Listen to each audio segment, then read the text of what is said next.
Assalamualaikum warahmatullahi wabarakatuh. Kepada yang terhormat Bapak Ibu dosen penguji ujian kinerja, perkenalkan saya Selvia Darmawati, mahasiswa PPG Guru Tertentu dalam jabatan tahap 2 tahun 2025 dari LPTK Universitas Islam Malang dengan NIM 225040711115 yang hari ini akan mengambil video pembelajaran pada hari Kamis 11 September 2025 di SMA Insan Cendekia Madani pada bab teks laporan hasil observasi dengan tujuan pembelajaran menulis laporan teks hasil observasi. Terima kasih. Baik, Assalamualaikum warahmatullahi wabarakatuh.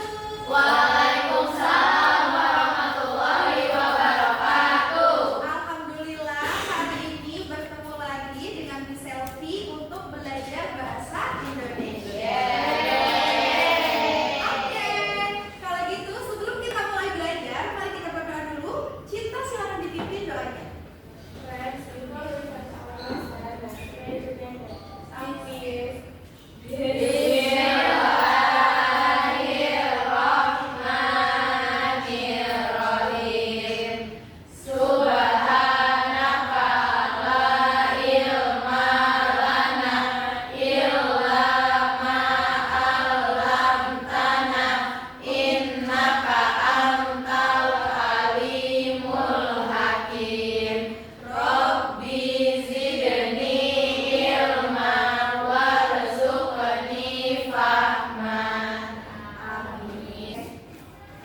Saya absen dulu ya. Zahra hadir. Nindi hadir. PJ hadir. Hasna hadir. Afina hadir. Ingrid hadir. Keisha hadir. Reynaya hadir. Maria hadir. Niki hadir. Inaya hadir. Najwa hadir. Alhamdulillah, berarti hari ini semuanya hadir ya. Itu saya mau tanya, kalian sehat hari ini? Sehat. Udah sarapan belum? Udah. Atau ada yang puasa? Ada. Semoga yang puasa diberikan kelancaran dan kemudahan. Amin. Amin. Oke. Baik, hari ini kita harus semangat ya. Apakah di sini semuanya sudah semangat? Udah dong. Karena hari ini kita akan ada aktivitas yang seru. Apa tuh nih? Kita hari ini akan membedah sebuah isu dan melaporkannya menjadi sebuah laporan observasi. Oke, jadi mari kita bersemangat, mari kita jalani hari ini dengan penuh rasa gembira. Oke? Oke.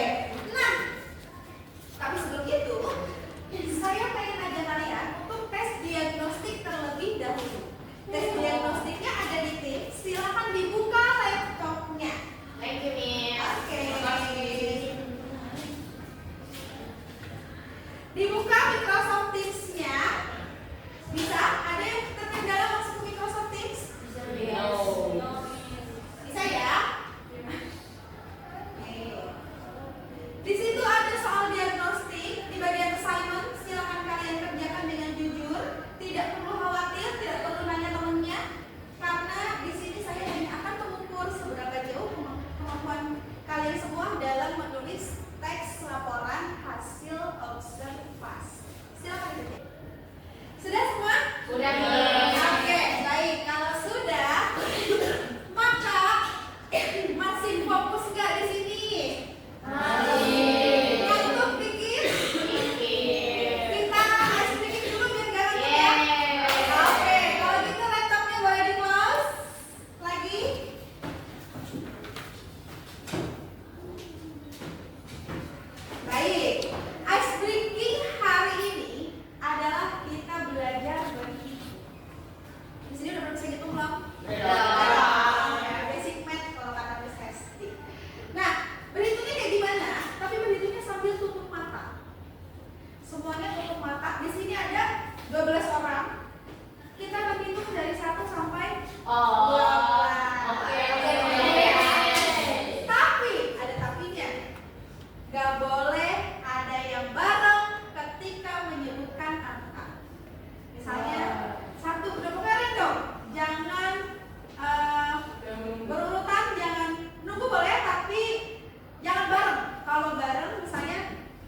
Dampak sisa makanan yang harus kamu ketahui. Setiap tahun, sekitar 1,3 miliar ton makanan terbuang di seluruh dunia.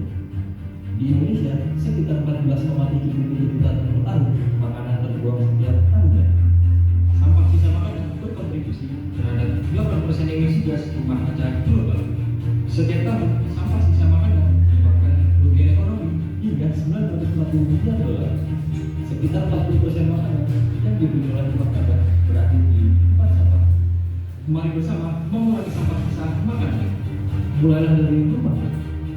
Bagikan video dan jadilah bagian dari solusi. Oke, itu dia. What? Video singkat ya, tapi kayaknya cukup bikin kita semua resah. Betul?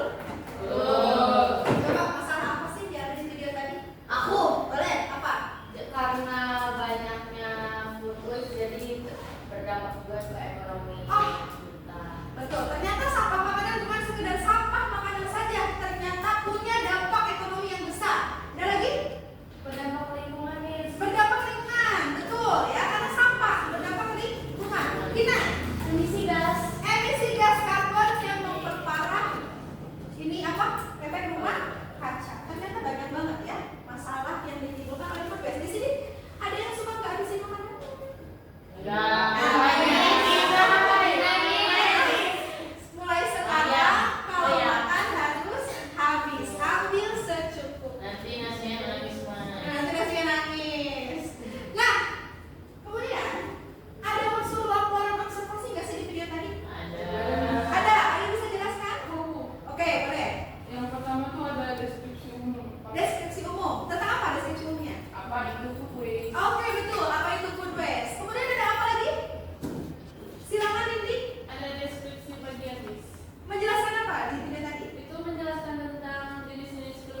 enggak gitu ya. Mungkin kalau skopnya ICM dampaknya tidak akan terlalu kelihatan, tapi kalau skopnya lebih besar secara nasional itu benar-benar kelihatan dampaknya. Dan FYI, Indonesia itu menjadi negara di Asia yang angka food waste-nya paling tinggi.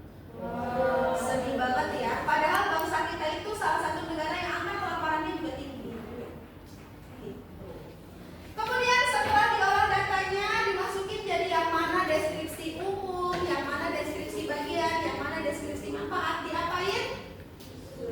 Disunting. Disunting itu diapain sih? Diedit ya. Ada yang tipu nggak sih? Ada yang salah titik komanya nggak sih? Kayak gitu. Jadi di sini diolah data, kemudian dimasukin ke struktur, baru diedit. Setelah diedit terakhir diapain? Infografis. Diambil warna atau dibikin jadi infografis. Di sini any question? Ada yang mau nanya? Silakan. Kalau misalnya kita nggak ambil warnanya ke selain fotografi, bisa nggak misalnya ke video? Menurut kalian bisa nggak? Bisa. Bisa ya? Tentu saja bisa. Kalau infografis biasanya untuk di Instagram. Kira-kira kalau platformnya di TikTok pakai video bisa? Bisa. Pernah kalian lihat video yang tahukah kamu ternyata jeruk itu ada banyak jenisnya? Sering. Ada yang pernah bikin video kayak gitu? Belum ya? Bukan sampah. Oh pernah, kita sapa. Boleh diceritain Ingrid? Bukan video aku ngomong sih, tapi lebih ke aku bikin animasi gitu. Wah, ini bisa bikin animasi. Di IG-ku ada podcast. Oh iya. Oke, nanti Miss Rin, boleh diceritain tentang animasinya? Jadi itu kita disuruh tentang cara mengolah sampah. Jadi kita kasih tahu kalau sampah itu bisa dijadiin kayak kompos, bisa recycle juga. Gitu. Oh gitu, jadi tentang cara pengolahan sampah. Menarik, good. Berarti ini masih temanya tentang sampah ya. Betul sekali, karena Indonesia ini termasuk negara yang pengolahan sampahnya masih kurang baik nih. Kita kan cinta Indonesia ya kan? Wow. Iya, karena kita cinta Indonesia sebaiknya kita menjaga lingkungan. Salah satunya tadi sampahnya diolah. Kemudian di luar juga udah ada tuh yang khusus botol minum. Nah itu, iya itu merupakan salah satu ikhtiar untuk menjaga lingkungan. Dan ini yang akan kita bahas yaitu mengurangi food waste. Ini fenomena yang sering banget terjadi, tapi kita nggak pernah notice. Apalagi kalian tahu nggak sih restoran-restoran makanan yang makanannya nggak habis tapi nggak boleh dibawa pulang sama Itu kan nggak mungkin. Nggak mungkin kan dijual lagi di esok harinya. Pada akhirnya makanan-makanan Diskon buang. ada yang didiskon, ada yang dibuang. Itu sedih banget gitu ya. Karena orang lain kelaparan, kita malah buang-buang makanan. Ini sudah punya lembar kerja. Betul? Di sini kalian sudah duduk dengan kelompoknya masing-masing, betul? Sudah. Oke. Kelompok satu yang mana? Ini. Kelompok dua? Ini. Oke, tugasnya apa? Ini. Miss bagikan kartunya dulu, nanti Miss jelaskan ya. Siap. Satu orang satu Miss. Betul. Satu orang satu. Silakan. Maksudnya, ini saya kasih Miss. Miss izin menjelaskan dulu LK-nya ya. Oke. Oke, di sini sudah disayangkan bahwa kita punya masalah yaitu food waste. Food waste itu merupakan masalah serius yang sering banget terjadi, nggak hanya di ICM. Kadang kita juga di rumah para ibu belanja sayuran, terus nggak sempat masak sayurannya busuk kebuang, atau bahkan udah masak nggak habis kebuang. Itu merupakan food waste. Padahal banyak banget kadang makanan yang masih layak konsumsi udah dibuang gitu aja. Itu masalah bukan? Betul, masalah. Oleh karena itu, silakan kalian observasi, boleh wawancara teman sebelumnya, boleh cari di internet, boleh baca buku. Apa yang diobservasi, silakan kalian cari tahu kenapa food waste bisa terjadi, ada penyebabnya. Kemudian kalian cari tahu makanan apa sih yang suka kebuang. Kemudian dampaknya apa, jumlahnya berapa. Kemudian kalian tentukan kira-kira langkah preventifnya seperti apa, gitu ya. Dua kelompok ini saya akan berikan tema yang berbeda. Kelompok satu mana? Nah, kelompok satu silakan kalian observasi masalah food waste di bulan Ramadan. Oke?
Oke, silakan moderatornya siapa? Dipandu. Oke. Ya. Kita lihat yang lain laptopnya di Boleh minta perhatiannya sebentar. Oh, silakan Pak. Lihat dulu nih kondisi teman-temannya udah oke belum? Ya. Boleh di sini di operatornya?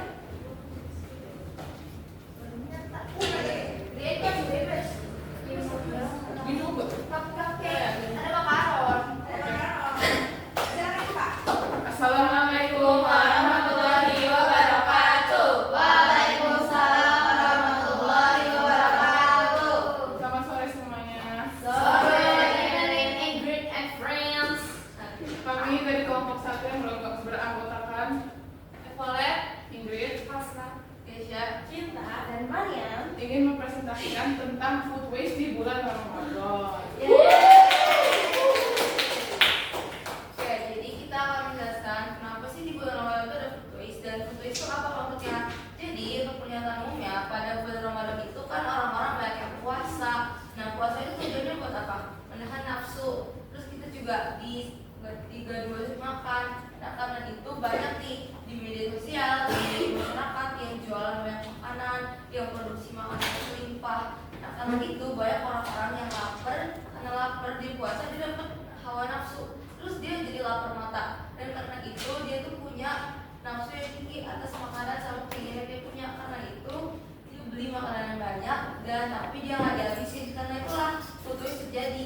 Jadi itu dari makanan orang-orang yang dikonsumsi tapi nggak habis, jadinya terbuang sia-sia. Kayak itu sebenarnya hal simpel yang dimana kita beli makanan buat kita kecil, tapi itu beli berlebihan. Karena itu makanya harus dipikirin juga, jangan langsung kayak mau beli ini kita harus juga pikirin apa sih dampaknya kalau kita beli ini. Ya, boleh beli makanan takjil tapi jangan terlalu berlebihan guys, karena berlebihan itu nggak baik ya. Karena juga itu bakalan berdampak besar banget buat lingkungan kita.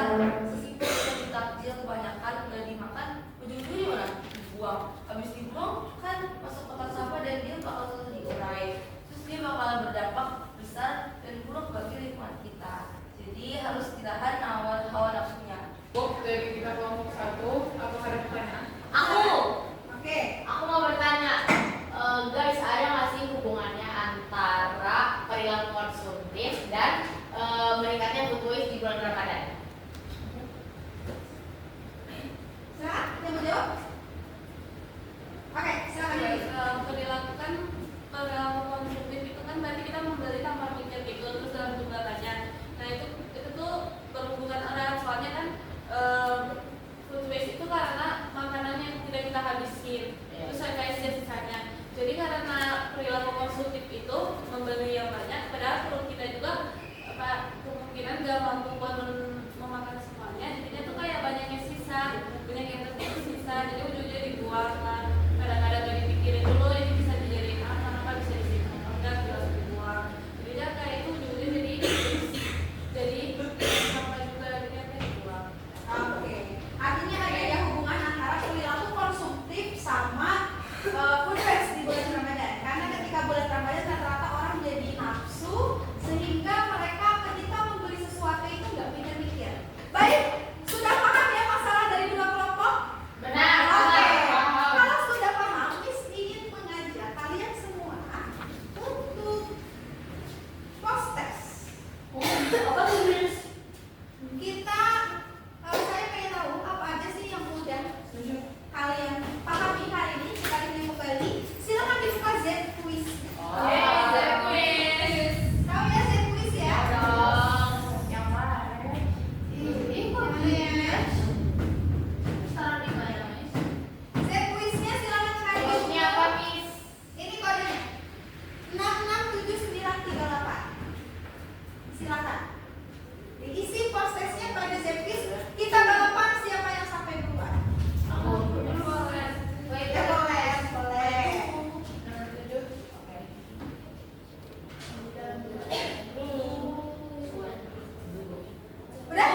konsumsi umum itu biasanya informasi umum